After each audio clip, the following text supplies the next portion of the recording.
বিস্তীর্ণ এলাকা জুড়ে শুধুই আনারসের বাগান। ভেতরে ঢুকলেই রসালো ফলটির মৌ মৌ গন্ধ।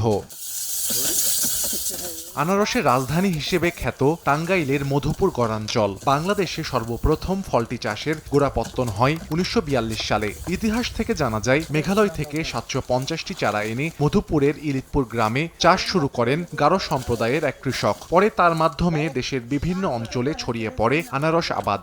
বর্তমানে দেশে সবচেয়ে বেশি চাষ হয় জায়ান্ট কিউ, হানি কুইন ও MD2 জাতের আনারস।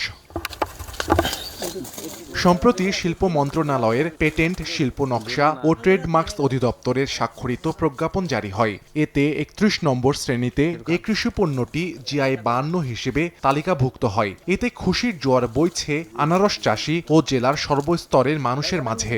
GI পণ্য হিসেবে আমরা স্বীকৃতি পাওয়ার জন্য আমাদের আরো উৎসাহ আরো বেশি বাড়লো। আমরা দিন আরো বেশি বেশি আরো ফসল আবাদ করতে পারবো। দেশের আনারস বিভিন্ন জায়গায় যায়, মধুপুর যায়, টাঙ্গাইল, ঢাকা, চান্দরা। দেশের বাইরে গেলে আমরা অনেক আরো খুশি হব, আমরা লাভ হব, আমরা উৎসাহ থাকবো। বেশি দামে বিক্রি করতে পারি তাহলে আমাদের দেশের একটা উন্নয়ন। সারা বিশ্বে যদি আনারস আমরা বিক্রি করতে পারি তাহলে অবশ্যই দেশের আরো ভালো হবে। উপজেলা কৃষি কর্মকর্তা বলছেন, মধুপুরের আনারস রপ্তানি করে বৈদেশিক মুদ্রা অর্জনে প্রয়োজনীয় ব্যবস্থা নেওয়া হবে।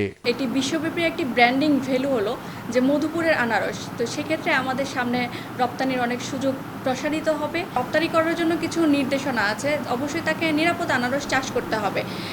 প্রচলিত যেই হরমোন প্রয়োগ করছে মানে বিচার বাধাহীনভাবে, সেভাবে হরমোন প্রয়োগ করা যাবে না।